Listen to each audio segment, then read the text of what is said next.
ಆರೋಪಗಳೇನು ನೀವು ಮಾಡ್ತಾ ಇದ್ದಾರಲ್ಲ ಪಾರ್ವತಮ್ಮನ ಮೇಲೆ, ಅದಕ್ಕೂ ಈ ಸಮಿತಿಯ ರಚನೆಗೂ ಯಾವ ಸಂಬಂಧನೂ ಇಲ್ಲ.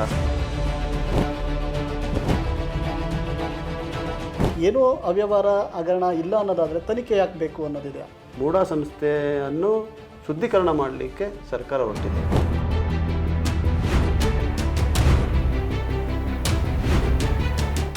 ಮಾನ್ಯ ಮುಖ್ಯಮಂತ್ರಿಗಳಿಗೆ ಪರಿಹಾರ ರೂಪದಲ್ಲಿ ಅವರ ಧರ್ಮಪತ್ನಿಗೆ ಕೊಟ್ಟಂಥ ನಿವೇಶನಗಳು, ಅದು ಈ ಹಗರಣಕ್ಕೆ ಸೇರಿಸುವಂಥ ಪ್ರಯತ್ನ ಇಲ್ಲ, ಅದು ರಾಜಕಾರಣ.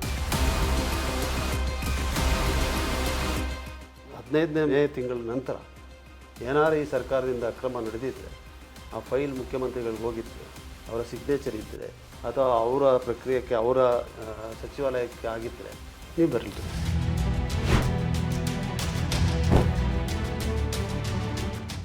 ಈ ಚರ್ಚೆಯಲ್ಲಿ ರಾಮದಾಸ್ BJP ಶಾಸಕರು ಭಾಗವಹಿಸಿದ್ದಾರೆ, ನಾಗೇಂದ್ರ BJP ಶಾಸಕರು ಭಾಗವಹಿಸಿದ್ದಾರೆ, GT ದೇವೇಗೌಡ ಭಾಗವಹಿಸಿದ್ದಾರೆ. ಇವರೆಲ್ಲರೂ ಏನು ಹೇಳ್ತಾರೆ ಅಂತ ಹೇಳಿದ್ರೆ, ಇದರಲ್ಲಿ ಆದಂಥ ಚರ್ಚೆಯಲ್ಲಿ ಭೂ ಸ್ವಾಧೀನ ಪ್ರಕ್ರಿಯೆಗೆ ಒಳಪಡಿಸದೆ ನಾವು ಜಾಗವನ್ನು ತಗೊಂಡಿರೋ ತಪ್ಪು. 1328 ನಿವೇಶನಗಳನ್ನು ಭೂ ಮಾಲೀಕರಿಗೆ ಕಳ್ಕೊಂಡಿರೋರು ಕೊಟ್ಟಿದ್ದಾರೆ, ಇನ್ಸೆಂಟಿವ್ ಸೈಟಾಗಿ ಕೊಟ್ಟಿದ್ದಾರೆ, ಬದಲಿ ನಿವೇಶನ ಕೊಟ್ಟಿದ್ದಾರೆ. ಅದರಲ್ಲಿ 14 ಸೈಟ್ಗಳು ಪಾರ್ವತಮ್ಮನಿಗೆ ಕೊಟ್ಟಿದ್ದಾರೆ. ವಿಜಯನಗರನಲ್ಲಿ ಪಾರ್ವತಮ್ಮನಿಗೆ ಒಬ್ಬರಿಗೆ ಎಲ್ಲ ಕೊಟ್ಟಿದ್ದಾರೆ. ಟೋಟಲ್ ಆಗಿ 125 ನಿವೇಶನಗಳು ಇದೇ ದೇವನೂರು ಬಡಾವಣೆಗೆ ಜಮೀನು ಕಳ್ಕೊಂಡಿರುವಂಥ ಕೆಸರೆ ಗ್ರಾಮದ ಭೂ ಮಾಲೀಕರಿಗೆ 125 ಸೈಟನ್ನು ಕೊಟ್ಟಿದ್ದಾರೆ. ಈ ಬಾಕಿ 111 ಸೈಟ್ನವರು ಅಕ್ರಮನ. ನಮಸ್ತೆ ವೀಕ್ಷಕರೇ, ಸಂಪಾದಕ ಯೂಟ್ಯೂಬ್ ಚಾನಲ್ಗೆ ಸ್ವಾಗತ. ಇವತ್ತು ರಾಜ್ಯ ರಾಜಕೀಯದಲ್ಲಿ ಸಾಕಷ್ಟು ವಿದ್ಯಮಾನಗಳನ್ನು ನಾವು ಗಮನಿಸ್ತಾ ಇದ್ದೀವಿ. ಮುಖ್ಯವಾಗಿ ಮುಡಾ ಮತ್ತು ವಾಲ್ಮೀಕಿ ನಿಗಮದ ಹಣ ಅವ್ಯವಹಾರವನ್ನು ಮುಂದಿಟ್ಟುಕೊಂಡು ವಿರೋಧ ಪಕ್ಷಗಳಾದ BJP ಮತ್ತು JDS ಸದನದ ಒಳಗೆ ಹೋರಾಟವನ್ನು ನಡೆಸಿವೆ. ಈಗ ಈ ಹೋರಾಟವನ್ನು ಮತ್ತೊಂದು ಹಂತಕ್ಕೆ ಕೊಂಡೊಯ್ಯಲು ಸಜ್ಜಾಗಿರುವ ವಿರೋಧ ಪಕ್ಷಗಳು ಬೀದಿಯ ಹೋರಾಟಕ್ಕೂ ಮುಂದಾಗಿವೆ. ಅದರ ಭಾಗವಾಗಿ ಈಗಾಗಲೇ ರಾಜ್ಯಪಾಲರಿಗೆ ಮುಡಾ ಹಗರಣ ಮತ್ತು ವಾಲ್ಮೀಕಿ ನಿಗಮದ ತನಿಖೆಯಲ್ಲಿ ಮುಖ್ಯಮಂತ್ರಿಗಳ ಮೇಲೆ ಪ್ರಾಸಿಕ್ಯೂಷನ್ಗೆ ಅವಕಾಶ ಕೊಡಬೇಕು ಅಂತ ಮನವಿಯನ್ನು ಸಲ್ಲಿಸಿವೆ. ಇದರ ಮುಂದುವರಿದ ಭಾಗವಾಗಿ ಇದೇ ಜುಲೈ 28ನೇ ತಾರೀಕು ಮೈಸೂರಿನಿಂದ ಬೆಂಗಳೂರಿಗೆ ಪಾದಯಾತ್ರೆ ನಡೆಸೋದಾಗಿ ವಿರೋಧ ಪಕ್ಷಗಳು ಘೋಷಿಸಿವೆ. ಒಂದು ಕಡೆ ವಿರೋಧ ಪಕ್ಷಗಳು ಸರ್ಕಾರದ ಮೇಲೆ ಈ ಬಗ್ಗೆ ಆರೋಪವನ್ನು ಮಾಡ್ತಾ ಇದ್ದರೆ, ಮತ್ತೊಂದೆಡೆ ಸರ್ಕಾರ ಮತ್ತು ಮುಖ್ಯಮಂತ್ರಿಗಳು ಈ ಆರೋಪದಲ್ಲಿ ತಮ್ಮ ಯಾವ ಪಾತ್ರವೂ ಇಲ್ಲ ಮತ್ತು ತಪ್ಪಿತಸ್ಥ ಅಧಿಕಾರಿಗಳಿಗೆ ಸೂಕ್ತ ಶಿಕ್ಷೆಯನ್ನು ನೀಡುತ್ತೀವಿ ಅಂತ ತನಿಖಾ ಸಂಸ್ಥೆಗಳನ್ನು ರಚನೆ ಮಾಡಿದ್ದಾರೆ. ಮುಖ್ಯವಾಗಿ ಮುಡಾ ಹಗರಣ ಇಲ್ಲಿ ಚರ್ಚೆಗೆ ಬರ್ತಾ ಇದೆ. BJPಯ ಸಂಸದರು ನವದೆಹಲಿಯ ಸಂಸತ್ತಿನ ಮುಂದೆಯೂ ಇದನ್ನು ಪ್ರತಿಭಟಿಸಿ ರಾಷ್ಟ್ರಮಟ್ಟದ ಗಮನ ಸೆಳೆಯುವ ಪ್ರಯತ್ನ ಮಾಡ್ತಾ ಇದ್ದಾರೆ. ಇದಕ್ಕೆಲ್ಲ ಮುಖ್ಯ ಕಾರಣ ಏನು ಅಂತ ಹೇಳಿದರೆ, ಈ ಹಗರಣದಲ್ಲಿ ಮುಖ್ಯಮಂತ್ರಿ ಸಿದ್ದರಾಮಯ್ಯನವರ ಹೆಸರು ತಳುಕು ಹಾಕ್ಕೊಂಡಿರೋದು. ತಮ್ಮ ಸುದೀರ್ಘ ರಾಜಕೀಯ ಜೀವನದಲ್ಲಿ ಒಂದೇ ಒಂದು ಕಪ್ಪು ಚುಕ್ಕೆಯೂ ಇಲ್ಲದಂತೆ ರಾಜಕಾರಣವನ್ನು ನಡೆಸಿಕೊಂಡು ಬಂದ ಮುಖ್ಯಮಂತ್ರಿ ಸಿದ್ದರಾಮಯ್ಯನವರು ಈ ಮುಡಾ ಹಗರಣದಿಂದ ತಮ್ಮ ಹೆಸರಿಗೆ ಮಸಿ ಬಳ್ಕೋತಾರಾ?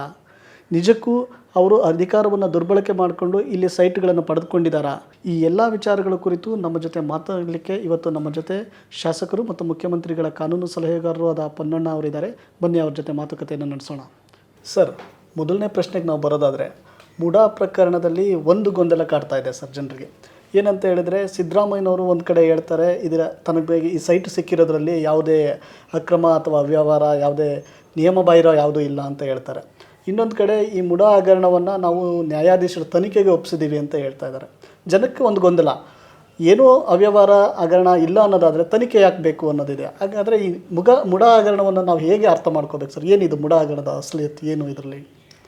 ನೋಡಿ, ಮೂಡಾ ಇರಲಿ ಅಥವಾ ಯಾವುದೇ ಈ ರೀತಿಯಾದಂಥ ಸರ್ಕಾರದ ಮತ್ತು ರಾಜ್ಯಾಂಗದ ಅಂಗಸಂಸ್ಥೆಗಳೇನಿದೆ, ಪ್ರಾಧಿಕಾರಗಳೇನಿದೆ, ಅದರಲ್ಲಿ ಆದಂಥ ಬಡಾವಣೆಗಳು, ಅದು ಬಿಡಿಯ ಇರ್ಬೋದು, ಮೂಡಾ ಇರ್ಬೋದು, ಶಿವಮೊಗ್ಗ ಸೂಡಾ ಇರ್ಬೋದು, ಇದರಲ್ಲಿ ಭೂಸ್ವಾಧೀನ ಪ್ರಕ್ರಿಯೆಗಳಿಗೆ, ಯಾಕಂದರೆ ಭಾಳ ದೊಡ್ಡ ಪ್ರಮಾಣದ ಭೂಮಿಯನ್ನು ಇವರು ವಶಕ್ಕೆ ಪಡ್ಕೊಂಡು ಭೂಸ್ವಾಧೀನ ಪ್ರಕ್ರಿಯೆಯನ್ನು ಅಳವಡಿಸಿ ರೈತರಿಗೆ ತಗೊಂಡು ಬಡಾವಣೆಗಳನ್ನು ರಚನೆ ಮಾಡ್ತಾರೆ. ಆ ಸಂದರ್ಭದಲ್ಲಿ ಭಾಳಷ್ಟು ಜಾಗಗಳನ್ನು, ಜಮೀನನ್ನು ಯಾವುದೇ ಕಾನೂನಾತ್ಮಕ ಪ್ರಕ್ರಿಯೆಗೆ ಒಳಪಡಿಸದೆ ಬಡಾವಣೆ ರಚನೆಗೆ ಬಳಸಿರುವಂಥದ್ದು ದೊಡ್ಡ ಪ್ರಮಾಣದಲ್ಲಿದೆ.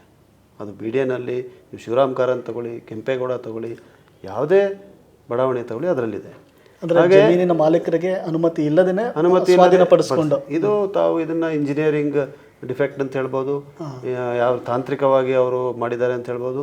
ಇದಕ್ಕೆ ಕಾರಣ ಏನು ಅಂತ ಹಲವಾರು ನಾವು ಹುಡುಕ್ಬೋದು. ನೀವು ಬಹುಶಃ ಇದರಿಂದ ಹೊರಗಡೆ ಹೋಗಿ ಮಾತಾಡೋಂಗಿದ್ರೆ, ಇವತ್ತು ನಮ್ಮ ಅಂತಾರಾಷ್ಟ್ರೀಯ ವಿಮಾನ ನಿಲ್ದಾಣ ಇದೆ. ಆ ಅಂತಾರಾಷ್ಟ್ರೀಯ ವಿಮಾನ ನಿಲ್ದಾಣದಲ್ಲೂ ಕೂಡ ಭಾಳಷ್ಟು ಜಾಗವನ್ನು ಭೂ ಸ್ವಾಧೀನ ಪ್ರಕ್ರಿಯೆ ಒಳಪಡಿಸಿ ತೊಗೊಂಡಿದ್ದಾರೆ. ಯಾಕಂದರೆ 1000 ಎಕರೆ 2500 ಎಕರೆ ಅಂದಾಗ ಪಕ್ಕದಲ್ಲಿರೋದು ಮಧ್ಯದಲ್ಲಿರೋದು ಇಂಥದ್ದು ಕೆಲವೊಮ್ಮೆ ಗುರುತಿಸದೆ ತೊಗೊಬಿಡ್ತಾರೆ. ಅದರಿಂದ ಇದಕ್ಕೆ ಯಾವ ರೀತಿ ಪರಿಹಾರ ಕೊಡೋದು ಅಂತ ಹೇಳುವಂಥದ್ದು ಒಂದು ಚರ್ಚೆ. ಈ ಚರ್ಚೆ ಹಲವಾರು ಸತಿ ಮೂಡಾನಲ್ಲಿ ಅವರ ಬೋರ್ಡ್ ಮಟ್ಟದಲ್ಲಿ ಚರ್ಚೆಯಾಗಿ ನಿರ್ಣಯಗಳು ತಗೊಂಡು ಯಾವ ರೀತಿ ಪರಿಹಾರ ಕೊಡೋದು ಅಂತ ಚರ್ಚೆಗಳಾಗಿದೆ. ಇದನ್ನು ದುರುಪಯೋಗಿಸ್ಕೊಂಡು ಕೆಲವು ಅಕ್ರಮಗಳಾಗಿದೆ ಅಂತ ಹೇಳುವಂಥ ಆರೋಪಗಳನ್ನ ನಾವು ಕೇಳ್ಕೊಂಡೇ ಬಂದಿದ್ದೀವಿ. ಇದರ ಬಗ್ಗೆ ತನಿಖೆ ಆಗಬೇಕು ಅಂತ ಹೇಳೋದಕ್ಕೆ ಇದೊಂದು ಅವಕಾಶ. ಯಾಕಂದರೆ ಇದನ್ನು ಮಾಧ್ಯಮಗಳಲ್ಲಿ ವಿರೋಧ ಪಕ್ಷದವರು ಇದನ್ನು ಎತ್ತಾ ಇದ್ದಾರೆ ಈ ವಿಚಾರವನ್ನು. ಮತ್ತು ಈ 50-50 ಅನುಪಾತದಲ್ಲಿರ್ಬೋದು, ಅಥವಾ ಬದಲಿ ಭೂಮಿ ಎಷ್ಟು ತೊಗೊಂಡಿದ್ದೀವಿ ಅಷ್ಟು ಕೊಟ್ಟಿರುವಂಥ ಪ್ರಕರಣಗಳಿರ್ಬೋದು, ಮತ್ತು ಇನ್ಸೆಂಟಿವ್ ಸೈಟ್ಸ್ ಅಂತ ಹೇಳ್ತೀವಿ ನಾವು, ನಿವೇಶನಗಳ ಹಂಚಿಕೆ ಇರ್ಬೋದು, ಇದೆಲ್ಲವನ್ನು ಒಂದು ಪಾರದರ್ಶಕವಾಗಿ ಸರ್ಕಾರಕ್ಕೂ ಕೂಡ ಗೊತ್ತಾಗಬೇಕು. ಅದರಿಂದ ಈ ಒಂದು ವಿಚಾರಣೆ ಸಮಿತಿಯನ್ನು ರಚನೆ ಮಾಡಿದ್ದಾರೆ, ಆ ಉದ್ದೇಶದಿಂದ ಮಾಡಿದ್ದಾರೆ. ಇದು ಇವರು ಮಾಡ್ತಾ ಇರುವಂಥ ಮುಖ್ಯಮಂತ್ರಿಗಳ ನಿವೇಶನ ಪಡ್ಕೊಂಡಿರುವಂಥ ಒಂದು ಆರೋಪಗಳೇನು ಇವ್ರು ಮಾಡ್ತಾ ಇದ್ದಾರಲ್ಲ ಪಾರ್ವತಮ್ಮನ ಮೇಲೆ, ಅದಕ್ಕೂ ಈ ಸಮಿತಿಯ ರಚನೆಗೂ ಯಾವ ಸಂಬಂಧನೂ ಇಲ್ಲ ಆಗ ನೋಡಬೇಕಾದ್ರೆ. ಆದರೆ ಬಹುಶಃ ಇವತ್ತು ಅದೇ ಟ್ರಿಗರಿಂಗ್ ಪಾಯಿಂಟ್ ಅಂತ ಹೇಳ್ಬೋದು. ಇದರಿಂದ 2006ನೇ ಇಸ್ವಿಯಿಂದ 2024 15 ಜುಲೈ ತಾರೀಕುವರೆಗೂ ನಡೆದಂಥ ಭೂ ಸ್ವಾಧೀನ ಪ್ರಕ್ರಿಯೆ ನಡೆಯದೆ ವಶಕ್ಕೆ ತಗೊಂಡಿರುವಂಥ ಭೂಮಿಗಳಿಗೆ ನೀಡಿರುವಂಥ ಪರಿಹಾರ, ಬದಲಿ ನಿವೇಶನಗಳ ಹಂಚಿಕೆ, ಕಾರ್ನರ್ ಸೈಟ್ ಹಂಚಿಕೆ, CA ಸೈಟ್ ಹಂಚಿಕೆಗಳು ಮತ್ತು ಮೂಡ ಸಮಯ ಸಂದರ್ಭಕ್ಕೆ ಸರಿಯಾಗಿ ತಗೊಳ್ಳೋಂಥ ಹಲವಾರು ನಿರ್ಣಯಗಳ ಕಾನೂನಾತ್ಮಕ ಇದೆಯೇ ಅಂತ ಹೇಳುವಂಥ ಪ್ರಶ್ನೆ, ಇದೆಲ್ಲವನ್ನು ಕೂಡ ಇವತ್ತು ತನಿಖೆ ಮಾಡಲಿಕ್ಕೆ ನಾವು ವಿಚಾರಣೆ ಸಮಿತಿಯನ್ನು ರಚನೆ ಮಾಡಿದ್ದೇವೆ. ಈ ಟರ್ಮ್ಸ್ ಆಫ್ ರೆಫರೆನ್ಸ್ ಏನಿದೆ ಇದರಲ್ಲಿ ಬಹುಶಃ ಇಡೀ ಮೂಡ ಸಂಸ್ಥೆ ಇವತ್ತವರೆಗೂ ನಡೆಸ್ಕೊಂಡ್ಬಂದಿರುವಂಥ ಎಲ್ಲ ವ್ಯವಹಾರಗಳನ್ನು ಪರಿಶೀಲನೆ ಮಾಡಲಿಕ್ಕೆ ಒಂದು ಅವಕಾಶ ಸಿಕ್ಕಿದೆ. ಅದನ್ನು ಸರಿಯಾದ ರೀತಿಯಲ್ಲಿ ವಿಚಾರಣೆಯನ್ನು ಮಾನ್ಯ ನ್ಯಾಯಾಧೀಶರು ನಡೆಸ್ತಾರೆ. ನಂತರ ಅವ್ರು ಕೊಡುವಂಥ ಸಲಹೆಯಿಂದ ಮೂಡ ಸಂಸ್ಥೆಯನ್ನು ಶುದ್ಧೀಕರಣ ಮಾಡಲಿಕ್ಕೆ ಸರ್ಕಾರ ಹೊರಟಿದೆ. ಭಾಳ ಶ್ಲಾಘನೀಯವಾದಂಥ ವಿಚಾರ. ಅದನ್ನು ನಾವೆಲ್ಲರೂ ಕೂಡ ಸ್ವಾಗತ ಮಾಡಬೇಕು. ಮಾನ್ಯ ಮುಖ್ಯಮಂತ್ರಿಗಳಿಗೆ ಪರಿಹಾರ ರೂಪದಲ್ಲಿ ಅವರ ಧರ್ಮಪತ್ನಿಗೆ ಕೊಟ್ಟಂಥ ನಿವೇಶನಗಳೇನಿದೆ ಅದು ಈ ಹಗರಣಕ್ಕೆ ಸೇರಿಸುವಂಥ ಪ್ರಯತ್ನ ಇಲ್ಲ, ಅದು ರಾಜಕಾರಣ, ಅದು ರಾಜಕೀಯ ಲಾಭಕ್ಕೋಸ್ಕರ. ಇವತ್ತು ನಮ್ಮ ಸರ್ಕಾರ, ಮಾನ್ಯ ಮುಖ್ಯಮಂತ್ರಿಗಳು ಸಿದ್ದರಾಮಯ್ಯನವರ ಸರ್ಕಾರ ರಚನೆ ಆಗಿರುವಂಥದ್ದು ಮೇ 13ಕ್ಕೆ ಚುನಾವಣೆಯ ಫಲಿತಾಂಶ ಬಂತು. ಅದಾಗಿದ್ದ ಕೆಲವು ದಿನಗಳಲ್ಲಿ ಸರ್ಕಾರ ರಚನೆ ಏನಾಗಿದೆ 2020ನೇ ಇಸ್ವಿನಲ್ಲಿ. ವಿರೋಧ ಪಕ್ಷದವರು ಯಾವುದಾರೇ ಹಗರಣ ಆರೋಪ ಅಕ್ರಮ ನಡೆದಿದೆ ಅಂಥೇಳಿ ಈ ಸರ್ಕಾರದ ಮೇಲೆ ಆರೋಪ ಮಾಡಬೇಕಾದ್ರೆ ಅದು ಅವರ ಅವಧಿಯಲ್ಲಿ ಆಗಿರಬೇಕಲ್ಲ. This is basic fundamentals. ಇದು ಜನರ ಮುಂದೆ ಚುನಾವಣೆಗೆ ಹೋದಂಥ ಸಂದರ್ಭದಲ್ಲಿ ಇತ್ತಲ್ಲ ಸೈಟು, ನಿವೇಶನ ಕೊಟ್ಟಿದ್ರಲ್ಲ, ಜನ ಆಯ್ಕೆ ಮಾಡಿದ್ದಾರೆ. ಸಿದ್ದರಾಮಯ್ಯನವರ ನೇತೃತ್ವದ ಸರ್ಕಾರ ಇವತ್ತು ರಚನೆ ಆಗಿದೆ.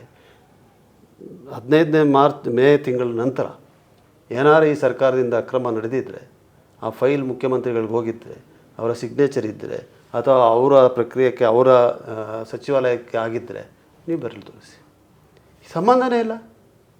ಏನು ಸಂಬಂಧ? 2021ನೇ ಇಸ್ವಿನಲ್ಲಿ ಕೊಟ್ಟಂಥ ನಿವೇಶನಗಳಿಗೂ ಇವತ್ತು BJPಯವರ ಅವಧಿಯಲ್ಲಿ, ಭಾಳ ಮುಖ್ಯವಾಗಿ BJPಯವರ ಅವಧಿಯಲ್ಲಿ ಕೊಟ್ಟಂಥ ನಿವೇಶನಗಳಿಗೂ ಇವತ್ತು ನಡೀತಾ ಇರುವಂಥ ಸರ್ಕಾರಕ್ಕೂ ಏನು ಸಂಬಂಧ?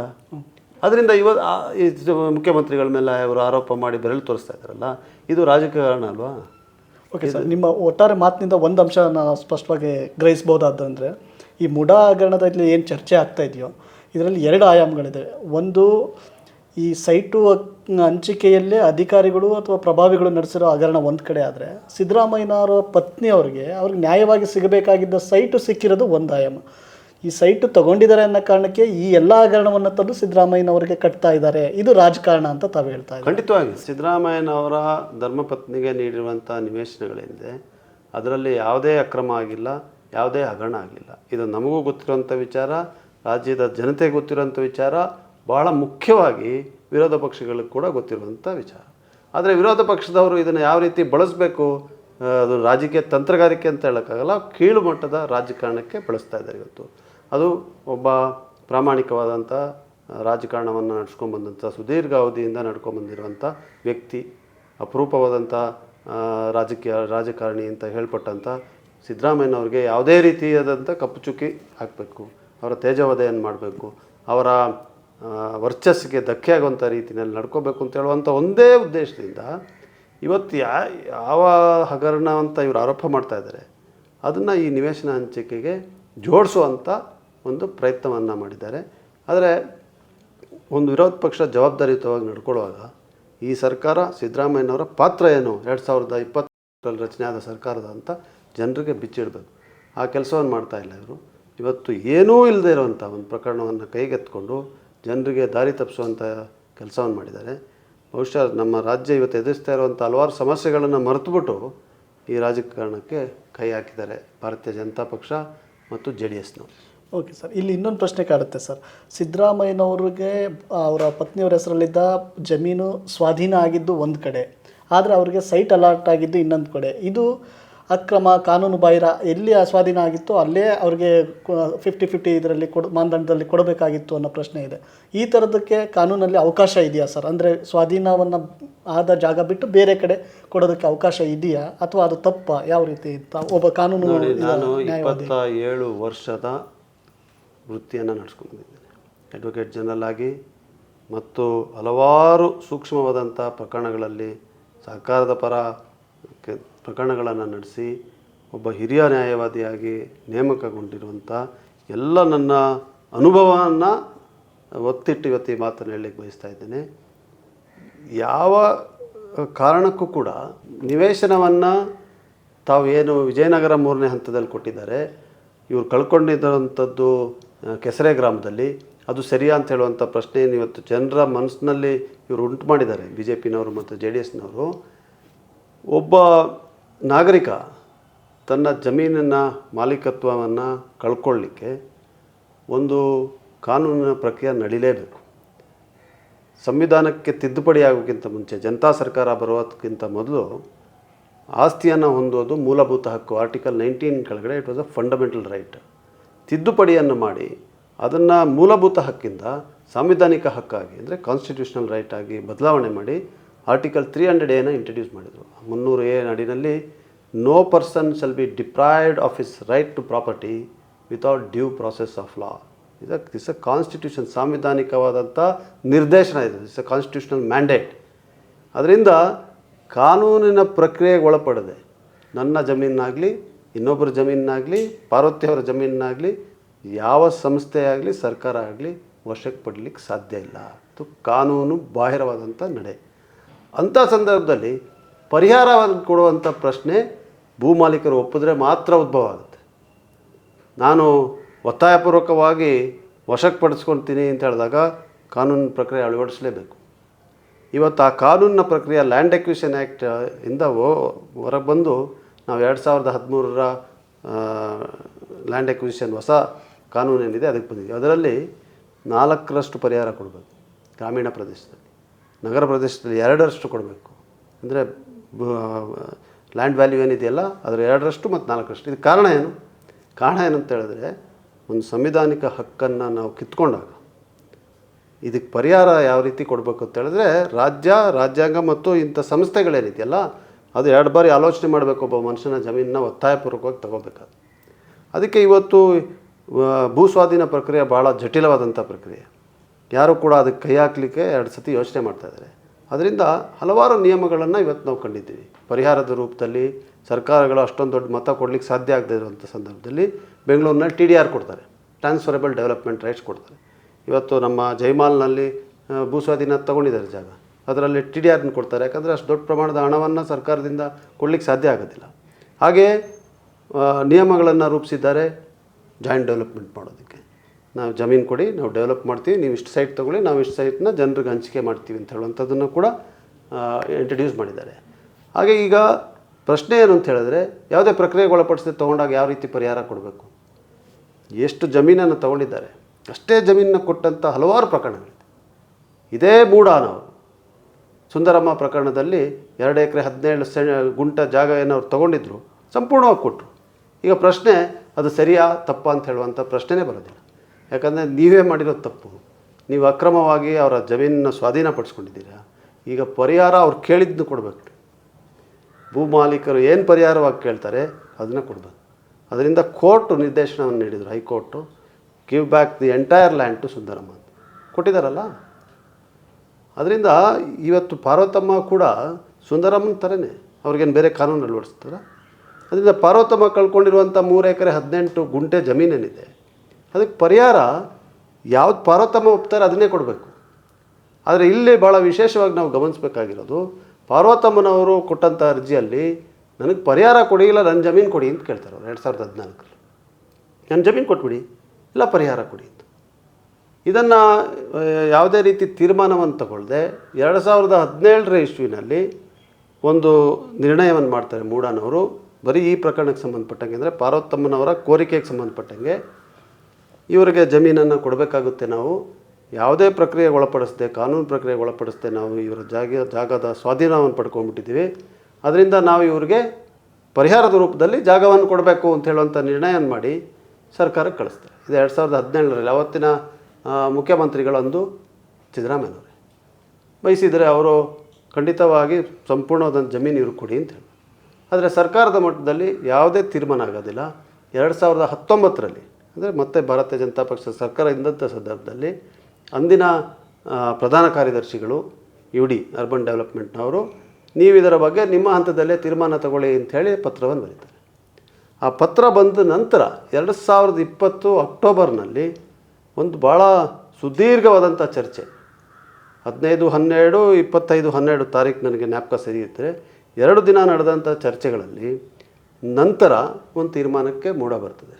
ಈ ಚರ್ಚೆಯಲ್ಲಿ ರಾಮದಾಸ್ BJP ಶಾಸಕರು ಭಾಗವಹಿಸಿದ್ದಾರೆ, ಮತ್ತು ನಾಗೇಂದ್ರ BJPಯ ಶಾಸಕರು ಭಾಗವಹಿಸಿದ್ದಾರೆ, ಮತ್ತು JDSನ ಶಾಸಕರು ಭಾಗವಹಿಸಿದ್ದಾರೆ, ಕಾಂಗ್ರೆಸ್ನ ಶಾಸಕರು ಕೂಡ ಭಾಗವಹಿಸಿದ್ದಾರೆ, GT ದೇವೇಗೌಡ ಭಾಗವಹಿಸಿದ್ದಾರೆ. ಇವರೆಲ್ಲರೂ ಏನು ಹೇಳ್ತಾರೆ ಅಂತ ಹೇಳಿದ್ರೆ, ಇದರಲ್ಲಿ ಆದಂಥ ಚರ್ಚೆಯಲ್ಲಿ ಭೂ ಸ್ವಾಧೀನ ಪ್ರಕ್ರಿಯೆಗೆ ಒಳಪಡಿಸದೆ ನಾವು ಜಾಗವನ್ನು ತಗೊಂಡಿರೋ ತಪ್ಪು. ಅದರಿಂದ ಇವರಿಗೆ ಪರಿಹಾರ ರೂಪದಲ್ಲಿ 50-50 ಅನುಪಾತದಲ್ಲಿ ಯಾರು ಒಪ್ಕೊಳ್ತಾರೆ ಅವರು ಕೊಟ್ಟು ದಯವಿಟ್ಟು ಇದಕ್ಕೆ ಒಂದು ಮುಕ್ತಿಯನ್ನು ಕಾಣೋಣ. ಯಾರು ಒಪ್ಪಲ್ಲ ಅದರ ಬಗ್ಗೆ ಚರ್ಚೆ ಮತ್ತೆ ಮಾಡೋಣ, ಇನ್ನೊಂದು ದಿವಸ ಅದ್ರ ಬಗ್ಗೆ ತೀರ್ಮಾನವನ್ನು ತಗೊಳ್ಳೋಣ ಅಂತ. ಅಂದರೆ ಇದರ ಅರ್ಥ ಏನು? ಇದರ ಅರ್ಥ ಭೂ ಮಾಲೀಕರಿಗೆ ಹೆಂಗೋ ಮಾಡಿ ಒಪ್ಪಿಸಿ ನಾವು ಪರಿಹಾರ ಕೊಟ್ಟು ಇದರಿಂದ ಆಚೆ ಬರೋದು ಒಳ್ಳೆಯದು. 50-50ರಲ್ಲಿ ಯಾರು ಒಪ್ಕೊಳ್ತಾರೆ ಅವ್ರಿಗೆ ನಾವು ಫಸ್ಟ್ ಕೊಟ್ಬಿಡೋಣ. ಯಾರು ಒಪ್ಕೊಳ್ಳಲ್ಲ ಅಂದರೆ ಅದನ್ನು ಒಪ್ಕೊಳ್ಳದೇ ಇರುವಂಥ ಭೂ ಮಾಲೀಕರು ಕೂಡ ಇದ್ದಾರೆ ಅಂತ ಅರ್ಥ ಅಲ್ಲ. ಈ ತೀರ್ಮಾನವನ್ನು 2020ರಲ್ಲಿ ಮೂಡ ಮಾಡ್ತದೆ. ಇದು ಪಾರ್ವತಮ್ಮರವರ ಪ್ರಕರಣಕ್ಕೆ ಸಂಬಂಧಪಟ್ಟಿರುವಂಥ ತೀರ್ಮಾನ ಅಲ್ಲ. ಇದು ಒಂದು ಸಾರ್ವಜನಿಕವಾಗಿ ಇಂಥ ಪ್ರಕರಣಗಳಲ್ಲಿ ಯಾವ ಥರ ಮೂಡ ಹೊರಬರಬೇಕು ಅಂತ ಹೇಳುವಂಥ ನಿರ್ಧಾರವನ್ನು ಕೈಗೊಳ್ತಾರೆ. ಅದರಲ್ಲಿ 50-50 ರೇಷನಲ್ಲಿ ಡೆವಲಪ್ ಆಗಿರುವಂಥ ನಿವೇಶನಗಳಲ್ಲಿ 50 ಭಾಗವನ್ನು ತಗೊಳ್ಳೋಕ್ಕೆ ಯಾರು ತಯಾರಾಗ್ತಾರೆ ಭೂ ಮಾಲೀಕರು ಅವ್ರಿಗೆ ಕೊಡೋಣ ಅಂತ ಹೇಳ್ತಾರೆ. ಈ ತೀರ್ಮಾನದ ನಂತರ 1328 ನಿವೇಶನಗಳನ್ನು ಭೂ ಮಾಲೀಕರಿಗೆ ಕಳ್ಕೊಂಡಿರೋರು ಕೊಟ್ಟಿದ್ದಾರೆ, ಇನ್ಸೆಂಟಿವ್ ಸೈಟಾಗಿ ಕೊಟ್ಟಿದ್ದಾರೆ, ಬದಲಿ ನಿವೇಶನವಾಗಿ ಕೊಟ್ಟಿದ್ದಾರೆ. 1328. ಅದರಲ್ಲಿ 14 ಸೈಟ್ಗಳು ಪಾರ್ವತಮ್ಮನಿಗೆ ಸಿಗಿದೆ. ಪಾರ್ವತಮ್ಮನವರು 2021ರಲ್ಲಿ ಆಯಿತು, ನಾನು 50-50ಕ್ಕೆ ನೀವೇನು ನಿರ್ಣಯವನ್ನು ತಗೊಂಡಿದ್ದೀರಾ ಅದು ನನಗೆ ಒಪ್ಪಿಗೆ ಇದೆ, ನನಗೆ ಕೊಡಿ ಅದೇ ಪರಿಹಾರವಾಗಿ ಅಂತ ಹೇಳ್ತಾರೆ. ಅವರೇನು ವಿಜಯನಗರ 3ನೇ ಹಂತದಲ್ಲಿ ಕೊಡಿ 2ನೇ ಹಂತದಲ್ಲಿ ಕೊಡಿ ಅಂತ ಅವ್ರು ಕೇಳೋದಿಲ್ಲ. ನಾನು ಐ ಆಮ್ ಎಗ್ರಿಂಗ್ 50-50 ಕೊಡಿ ನನಗೆ ಅಂತ ಹೇಳ್ತಾರೆ. ಈ ನಿರ್ಧಾರ ತಗೊಂಡು ವಿಜಯನಗರನಲ್ಲಿ ಪಾರ್ವತಮ್ಮನಿಗೊಬ್ಬರಿಗೆ ಎಲ್ಲ ಕೊಟ್ಟಿರೋದು. ಟೋಟಲಾಗಿ 125 ನಿವೇಶನಗಳು ಇದೇ ದೇವನೂರು ಬಡಾವಣೆಗೆ ಜಮೀನು ಕಳ್ಕೊಂಡಿರುವಂಥ ಕೆಸರೆ ಗ್ರಾಮದ ಭೂ ಮಾಲೀಕರಿಗೆ 125 ಸೈಟನ್ನು ಕೊಟ್ಟಿದ್ದಾರೆ. ಈ ಬಾಕಿ 111 ಸೈಟ್ನವರು ಅಕ್ರಮನ, ಬರೀ 14 ಸೈಟ್ ಇವ್ರು ಕಣ್ಣು ಕಾಣ್ತಾ ಇದೆಯಲ್ಲ, ಈ ಬಾಕಿ 111 ಜನ. ಅದರಿಂದ ಈ ಸಂಪೂರ್ಣವಾದಂಥ ಪ್ರಕ್ರಿಯೆಯನ್ನು ನೋಡಿದಾಗ ಬಾಕಿ ಎಲ್ಲವನ್ನು ಬದಿಗಿಟ್ಟು ಬರೀ ಪಾರ್ವತಮ್ಮನ್ನ ಗುರುತಿಸಿ ಯಾವುದೋ ರೀತಿಯಾದಂಥ ಅಕ್ರಮ ಆಗಿದೆ ಅಂತ ಹೇಳೋದನ್ನು ಬಿಂಬಿಸುವಂಥ ಪ್ರಯತ್ನ ಏನಿದೆಯಲ್ಲ, ಇದಕ್ಕಿಂತ ಕೀಳುಮಟ್ಟದ ರಾಜಕಾರಣ ಇನ್ನೊಂದು ಇರಲಿಕ್ಕೆ ಸಾಧ್ಯನೇ ಇಲ್ಲ. ಅದು 2021ರಲ್ಲಿ ನಿವೇಶನ ಹಂಚಿಕೆ ಆಗ್ತದೆ, ರಿಜಿಸ್ಟ್ರೇಷನ್ ಆಗುತ್ತೆ. 21ರ ನಂತರ ಈ ವಿಚಾರದಲ್ಲಿ ಪಾರ್ವತಮ್ಮನ ಸೈಟ್ಗಳ ವಿಚಾರದಲ್ಲಿ ಯಾವುದೇ ಕ್ರಮ ಜರುಗಲಿಲ್ಲ. ಅಂದರೆ 4 ವರ್ಷ 3 ವರ್ಷದ ಹಿಂದೆ ಆಗಿರುವಂಥ ಒಂದು ಕ್ರಮಬದ್ಧವಾದಂಥ ತೀರ್ಮಾನವನ್ನು ಇವತ್ತು ಎತ್ತಿ ಹಗರಣ ಅಂತೇಳಿ ಜನರ ಮುಂದೆ ಹೋಗ್ತಾ ಇದ್ದಾರೆ. ಇದರಲ್ಲಿ ಯಾವುದೇ ರೀತಿಯಾಗಿಯೂ ಕಾನೂನು ಬಾಹಿರವಾದಂಥ ನಡೆ ಆಗಲಿ ನಿರ್ಣಯ ಆಗಲಿಲ್ಲ. ಆದರೂ ಪಾರದರ್ಶಕವಾಗಿರಬೇಕು. ಯಾವ ಕಾರಣಕ್ಕೂ ಮೂಡಾ ಸಂಸ್ಥೆಯಲ್ಲಿ ಮೇಲಿರುವಂಥ ಆರೋಪಗಳಿಂದ ಆ ಸಂಸ್ಥೆ ಹೊರಗಡೆ ಬರಬೇಕು, ಜನರಿಗೆ ಮತ್ತೆ ಅದರ ಮೇಲೆ ವಿಶ್ವಾಸ ಬರಬೇಕು ಅಂತ ಹೇಳೋದ್ರಿಂದ ಈ ಒಂದು ವಿಚಾರಣಾ ಸಮಿತಿಯನ್ನು ಮಾನ್ಯ ಮುಖ್ಯಮಂತ್ರಿಗಳು ಮತ್ತು ರಾಜ್ಯ ಸರ್ಕಾರ ನಿರ್ಧರಿಸಿದೆ. ಜಸ್ಟಿಸ್ PN ದೇಸಾಯಿ ಇತ್ತೀಚೆಗೆ ನಿವೃತ್ತರಾದಂಥ ಒಬ್ಬ ನ್ಯಾಯಮೂರ್ತಿಗಳು, ಭಾಳ ಒಳ್ಳೆಯ ಹೆಸರನ್ನು ಪಡ್ಕೊಂಡಿರುವಂಥ ನ್ಯಾಯಮೂರ್ತಿಗಳನ್ನು ನೇಮಿಸಿದ್ದಾರೆ. ನಾನು ಇಷ್ಟೇ ತಮ್ಮಲ್ಲೆಲ್ಲ ವಿನಂತಿಯನ್ನು ಮಾಡ್ತೀನಿ, ತಮ್ಮ ಮೂಲಕ ಈ ರಾಜ್ಯದ ಜನತೆಯನ್ನು, ಟರ್ಮ್ಸ್ ಆಫ್ ರೆಫರೆನ್ಸ್ ಅಂದರೆ ಯಾವ ವಿಚಾರದ ಬಗ್ಗೆ ವಿಚಾರಣೆ ನಡೀಬೇಕು ಅಂಥೇಳಿ ಈ ಒಂದು ಸಮಿತಿಯನ್ನು ರಚನೆ ಮಾಡಿದ್ದಾರೆ ಅಥವಾ ವಿಚಾರಣೆ ಆಯೋಗವನ್ನು ರಚನೆ ಮಾಡಿದ್ದಾರೆ, ಅದನ್ನು ಓದಿದ್ರೆ ನಿಮಗೆ ಗೊತ್ತಾಗ್ತದೆ. ಎಲ್ಲ ವಿಚಾರವನ್ನು ಒಳಗೊಂಡಂಥ ಟರ್ಮ್ಸ್ ಆಫ್ ರೆಫರೆನ್ಸನ್ನು 2006ರಿಂದ 2024 ಅವಧಿವರೆಗೂ ಮಾಡಿ ಅಂಥೇಳಿ ನಾವಿವತ್ತು ನ್ಯಾಯಾಧೀಶರ ಮುಂದೆ ಇಟ್ಟಿದ್ದೀವಿ. ಎಲ್ಲ ಸತ್ಯ ಹೊರಗಡೆ ಬರಲಿ. ಒಂದನ್ನು ನಾನಿವತ್ತು ಹೇಳಲಿಕ್ಕೆ ಬಯಸ್ತೇನೆ, justice PN Desai inquiry committee ಏನಿದೆಯಲ್ಲ, ಕಮಿಷನ್ ಆಫ್ ಎನ್ಕ್ವೈರಿ, ಅವರು ಕೊಟ್ಟಂಥ ವರದಿ ಮತ್ತು ಅವ್ರು ನೀಡಿದಂಥ ಸಲಹೆ ಸೂಚನೆಗಳನ್ನು ಅನುಷ್ಠಾನಕ್ಕೆ ತಕ್ಷಣ ತರುವಂಥ ಕೆಲಸವನ್ನು ಈ ರಾಜ್ಯ ಸರ್ಕಾರ, ಸಿದ್ದರಾಮಯ್ಯನವರ ಸರ್ಕಾರ ಮಾಡ್ತದೆ. ಅದಕ್ಕೆ ಎಲ್ಲರೂ 6 ತಿಂಗಳು ಅವಧಿಯನ್ನು ಕೊಟ್ಟಿದ್ದೇವೆ. ಬಹುಶಃ ಅವ್ರು 6 ತಿಂಗಳ ಒಳಗಡೆ ಅದನ್ನು ಮುಗಿಸ್ತಾರೆ ಅಂತೇಳೋ ವಿಶ್ವಾಸ ನನಗಿದೆ.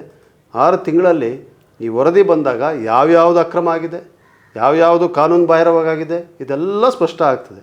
ಜನರ ಮುಂದೆ ಬಹಿರಂಗವಾಗಿ ಇಟ್ಟು ಚರ್ಚೆಯನ್ನು ಮಾಡೋಣ. ಅದರತ್ತೆ ಕ್ರಮವನ್ನು 1 ನಿಮಿಷ ಕೂಡ ತಡೆ ಮಾಡದೆ ನಮ್ಮ ಸರ್ಕಾರ ತಗೊಳ್ತದೆ. ಪರಿಶಿಷ್ಟ ಸಮುದಾಯಕ್ಕೆ ಸೇರಿದ ವ್ಯಕ್ತಿಗಳ ಜಮೀನು ಅನ್ನೋ ಒಂದು ಪ್ರಶ್ನೆ ಬರ್ತಾ ಇದೆ. ಅದು ಬಂದಾಗ PTCL ಕಾಯ್ದೆ ಅಪ್ಲೈ ಆಗಲ್ವಾ? ಇವರೇ ಕ್ರಿಯೇಟ್ ಮಾಡೋದು, ಇವರೇ ಕಲಾವಿದರು, ಇವರೇ ನಿರ್ಮಾಪಕರು, ಇವರೇ ನಿರ್ದೇಶಕರು, ಇವರೇ. ಬಹುಶಃ ಅವ್ರಿಗೇನೋ ಆಮಿಷ ನೋಡಿದ್ದೆ, ದುಡ್ಡು ಕೊಡ್ತೀವಿ ಒಳ್ಳೆ ದುಡ್ಡು ಬರ್ತದೆ ಅಂತ ಹೇಳಿ ಕರ್ಕೊಂಡೋಗಿ ಮಾಡ್ತಾರೆ. ಈ ಮಟ್ಟಕ್ಕೆ ಒಂದು ವಿರೋಧ ಪಕ್ಷ ಇಳೀತದೆ ಅಂತ ಹೇಳಿದರೆ ಇದಕ್ಕಿಂತ ಹೇಸಿಗೆ ವಿಚಾರ ಪ್ರಜಾಪ್ರಭುತ್ವ ವ್ಯವಸ್ಥೆಯಲ್ಲಿ ಇನ್ನೊಂದಿರಲಿಕ್ಕೆ ಸಾಧ್ಯ. ಸತ್ಯ ಏನಿದೆಯಲ್ಲ, 100 ಸತಿ ಸುಳ್ಳನ್ನು ಹೇಳಿದ್ರೆ ಸತ್ಯ ಆಗ್ತದೆ ಅಂತ ಹೇಳುವಂಥ ಒಂದು ಗಾದೆ ಕೂಡ ಇದೆ. ಆದರೆ ಅದು ಆಗ್ಲಿಕ್ಕೆ ಸಾಧ್ಯ ಇಲ್ಲ.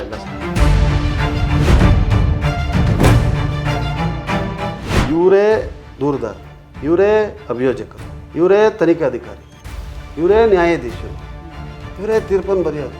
ಈ ರೀತಿಯಾಗಿ ಯಾವ್ದಾದ್ರು ವ್ಯವಸ್ಥೆ ನಡೀಲಿಕ್ಕೆ ಸಾಧ್ಯ ಇದೆಯಾ?